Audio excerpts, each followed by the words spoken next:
like, share, subscribe and press the bell icon for ऊंची आवाज़ India. नाजरीन, ऊंची आवाज़ इंडिया में आपका इस्तकबाल है। मैं हूं आपका मेज़बान इब्राहिम नफीस।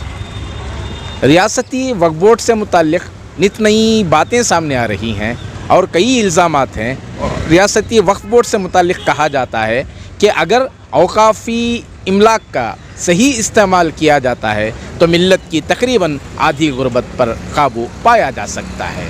लेकिन अफसोस कि औकाफ़ी मसाइल दिन ब दिन नित नए अंदाज में उभर कर सामने आ रहे हैं। कई औकाफ़ी इमलाक ऐसे हैं जहां गैर काबिज़ हैं, अपने काबिज़ हैं और कब्ज़ा जात की वजह से कई तरक्याती उमूर पर कहीं ना कहीं रोक लगती जा रही है। नाजरीन, आपको मालूम होगा कि हाल ही में शहर के शिवाजी नगर के हज़रत कंबल पोश दरगाह की नई कमेटी का इंतखाब अमल में आया और इलेक्शन मुकम्मल हुआ। इलेक्शन के बाद नई मजलिस मुंतज़िमा से मुताल्लिक़ कई सवालात उठ रहे हैं। बताया जा रहा है कि इलेक्शन शफाफ अंदाज में नहीं हुआ और वक्फ बोर्ड की साज़बाज़ की बुनियाद पर कहीं ना कहीं यहाँ की इमलाक पर गैर क़ानूनी तरीक़े से कब्ज़ा किया जा रहा है और क्रिमिनल रिकॉर्ड के हामिल अफराद भी यहाँ की कमेटी में शामिल हो गए हैं।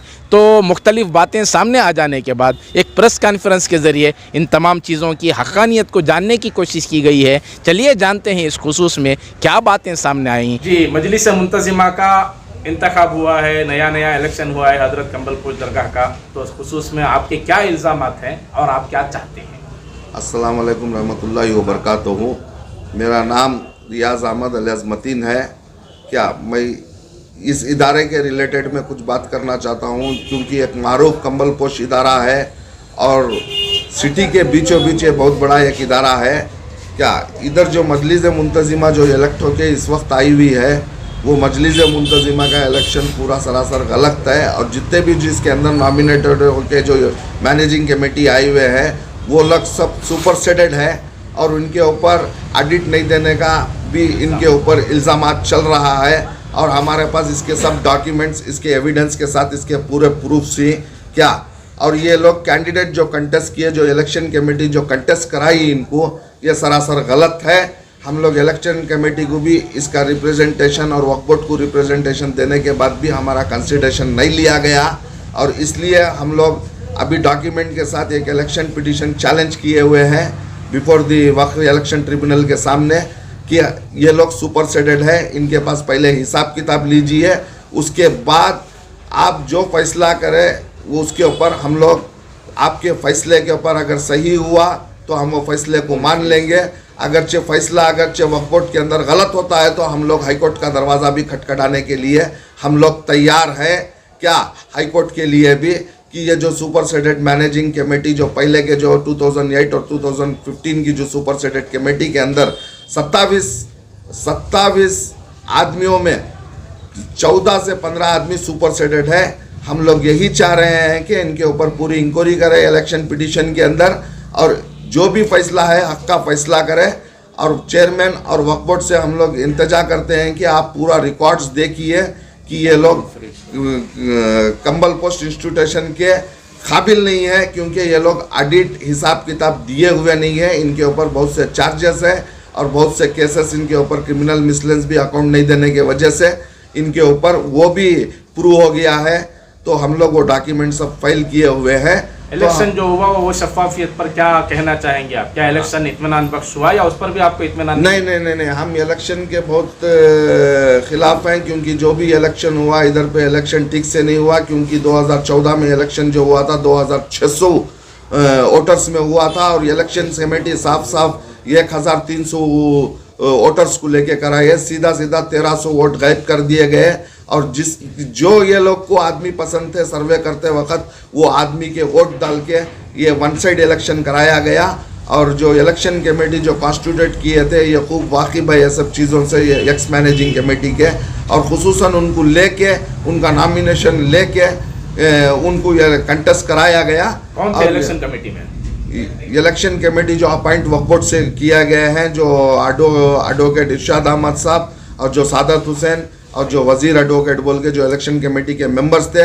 आप लोग को साफ इसमें मालूम हो जाता है कि जो सादत हुसैन जो इलेक्शन कमेटी मेंबर बन के थे इसके अंदर रहे, और वो खुद बरकत हुसैन जो सेक्रेटरी जीत के आए हैं, उनके भाई हैं, और जो अब्दुल जबी बोल के जो एक इलेक्शन कमेटी जो मेंबर थे, और उनके चाचा जो हैं वो असलम ट्रेजरर बोल के जीत के आए हुए हैं। और हमारी एक अपील क्या है बोले तो, जो इलेक्शन कमेटी जो बनी हुई है वो सरासर बहुत गलत है, क्योंकि जो इलेक्शन कमेटी जो अपॉइंट वक्फ बोर्ड करी है उनके ऊपर क्रिमिनल चार्जेस है। जो इलेक्शन कमेटी के एक मेंबर जो हैं सादात हुसैन बोल के, वो उन्होंने एक एक्यूज्ड ही ये क्रिमिनल केस के अंदर, मेरे पास उसकी एफआईआर कॉपी मौजूद है, आप लोग देख सकते हैं। अभी मैं ये सब इलेक्शन पिटीशन के अंदर फाइल कर रहा हूँ कि ये जो एफआईआर सादात हुसैन के नाम से जो एफआईआर बनी हुई है, ये बोलने की बात नहीं है कि हम लोग कुछ, बहुत शर्मनाक बात है ये कि एफआईआर अगरचे क्रिमिनल कोई माराम मारी की या कुछ भी होती तो हम लोग उसको ये कर लेते थे। ये एक ड्रग्स केस में इलेक्शन कमेटी अपॉइंट होने के बाद में ड्रग्स केस में ये फंसे हुए हैं, और ये ड्रग्स केस सदाशिव नगर के अंदर ये एफआईआर हुई है। कुछ गांजे का केस है इसके अंदर, 5 केजी गांजा इनके पास में मिला है, और इसके बावजूद भी ये सब जानते हुए इलेक्शन कमेटी ये सादात हुसैन को बाहर नहीं निकाली। और इनकी वकालत करने वाले भी मोहम्मद वजीर जो इलेक्शन कमेटी मेंबर है, उनकी वकालत भी देख सकते हैं आप मोहम्मद वजीर की। यही मोहम्मद वजीर इनको सादात हुसैन को छुड़ा के बाहर लाए हुए। तो इस सिलसिले में क्या वक्फ बोर्ड से रुजू हुए ये तमाम मामला को लेकर? ये तमाम मामलात हम लोग सीओ के सामने लेके जाके ये सब मामले को रखे, तो सीओ साहब का इसके अंदर क्या कहना था करके बोल के, तो आप लोग इसको कोर्ट का दरवाज़ा खटखटाइए ये सब चीज़ों को। तो इलेक्शन कमेटी नहीं करेगा, वक्फ बोर्ड इसके अंदर हमारे को कोई मुदाखलत नहीं कराइए, आप लोग कोर्ट को जाइए करके बोल दिए। और हम लोग जो है अभी इलेक्शन ऐसा नज़दीक में आ गया था कि हम लोग ना कोर्ट जा सकते थे इसके बारे में, ना कुछ कर सकते थे। क्यों बोले तो इलेक्शन बहुत करीब में था, और हमारे पास ये कॉपी सब अभी रेडी है। हम लोग अभी कोर्ट का दरवाज़ा खटखटाएंगे, इलेक्शन कमेटी के ऊपर भी खटखटाएंगे, वक्फ बोर्ड के ऊपर भी खटखटाएंगे। और जो मैनेजिंग कमेटी जो कैंडिडेट्स आए हुए हैं, ये लोग सब सुपर सेटेड पहले की कमेटियों में थे बोल के हम लोग खटखटाने के लिए तैयार हैं। और इसके अंदर मेरे को लगता है कि साफ वक्फ बोर्ड के चेयरमैन जो हैं इनको बहुत सपोर्ट कर रहे हैं। वक्फ बोर्ड के चेयरमैन का बहुत बड़ा सपोर्ट है इनको ये कमेटी कॉन्स्टिट्यूट करने के लिए। और ये एक आखिरी बात मैं कहना चाहता हूँ, हम लोग इलेक्शन पिटीशन फाइल कर दिए हैं, और हम लोग एक रिप्रेजेंटेशन भी दिए हुए हैं 12 तारीख के दिन के सबसे पहले इनका अकाउंट फ्रीज कीजिए बोल के। जब तक election petition pretending to the election inquiry नहीं हो जाती, अकाउंट फ्रीज कीजिए, और Karnataka state board of Waqf से एक ऑफिशियल को अपॉइंट कीजिए डे टू डे मैनेज करने के लिए। सबसे पहले तो इनका अकाउंट फ्रीज होना चाहिए जब तक इलेक्शन के बारे में इंक्वायरी कंडक्ट नहीं हो जाती। बस इतना मैं कहना चाहता हूँ, और ये मेरा मैसेज वक्फ बोर्ड तक जाइए और चेयरमैन तक जाइए। शुक्रिया। हेलो, अस्सलाम वालेकुम रहमतुल्लाहि वबरकातुहू। जी, नाम बताइए। मेरा नाम मोहम्मद एम सादिक अली है। तो इलेक्शन को कंटेक्स्ट में भी किया था। पहला ऑब्जेक्शन जो है इलेक्शन कमेटी के ऊपर, जो वक्फ बोर्ड इनको अपॉइंट किए हैं, जो सर्वे करने का काम था ये इलेक्शन कमेटी का था। जो अपोजिट जो इलेक्शन को खड़े थे मोहम्मद असलम, वो घर जाके सर्वे करके हैं। जो इलेक्शन कमेटी घर में बैठी है, जो सर्वे जो कर रही है उसके पास वीडियो प्रूफ है। खुद मेरे घर को आए थे, मेरे घर में पूछे थे कितने कितने नाम है सब करके बोल के। ये इलीगल जो इलेक्शन जो सर्वे हो है वो इलीगल है। जो वक्फ बोर्ड को भी वो बताया गया है, ये जो इलेक्शन कमेटी उसमें जो इरशाद अहमद है एक डला स्पेशल, वो घर में बैठ के उसको पकड़ ले गाना 2 जने, हाफिज़ को आना करके बोले तो 2 जने पकड़ ले गाना। वो आदमी जो सर्वे करने वाला काबिल नहीं है, तो अपोजिट जो इलेक्शन खड़ने वाला है मोहम्मद असलम करके बोल के, वो घर के जाके सर्वे करके जो उनके जो नामा होना है उनके नामा जो ऐड करके इलीगल ऐड करके जो लिस्ट बनाए हैं 2600 वोट थे के बाद, अब ये बार 1300 वोट करके। क्यों काटे गए नाम? हा? नाम क्यों काटे गए? वो जो इलेक्शन कमेटी और जो अपोजिट कमेटी जो मैनेजिंग कमेटी बैठी है वो पूरे प्लानिंग करके पहले ही प्रीपेड प्लानिंग। अब उसमें जो है स्लैटर हाउस ये स्टेट गैबार था, ये बार स्लॉटर हाउस रजिस्टर्ड नहीं है। कर्नल हिल रोड था, कर्नल हिल रोड था, कर्नल हिल रोड कट कर दिया है उसमें, काकबन रोड कट कर गया उधर।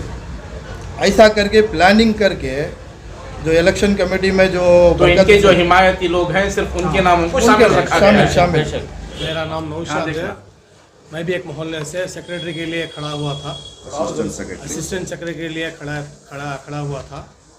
ये बरकत हुसैन जो अभी जो कमेटी में खड़े हैं पोस्ट लेके, एक तो ये इलीगल है, एक तो इनके पास दो आधार कार्ड हैं, मतलब आईडी कार्ड है, और हमारे पास इसका प्रूफ भी है जो हम लोग कॉर्पोरेशन में इलेक्टोरल ऑफिसर के पास कंप्लेंट करके भी हैं। और ये पता नहीं कौन से एरिया से खड़के हैं, ये बार सी सीट से खड़के हैं, इसका भी पता नहीं हम लोगों को। और पूरे मरे हुए लोगों के भी वोट पड़ के हैं इसमें।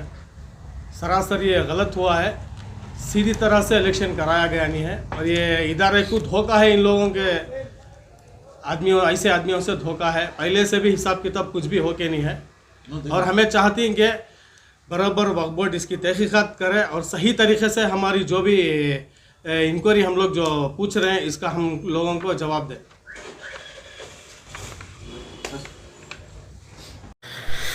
नाजरीन, हमारी ये रिपोर्ट आपको कैसी लगी हमें ज़रूर इत्तला करें, और अभी तक आपने हमारा चैनल सब्सक्राइब नहीं किया है तो सब्सक्राइब कर लें और नीचे घंटी के बटन को दबाएं ताकि हर नोटिफिकेशन आप तक बराबर पहुंचे।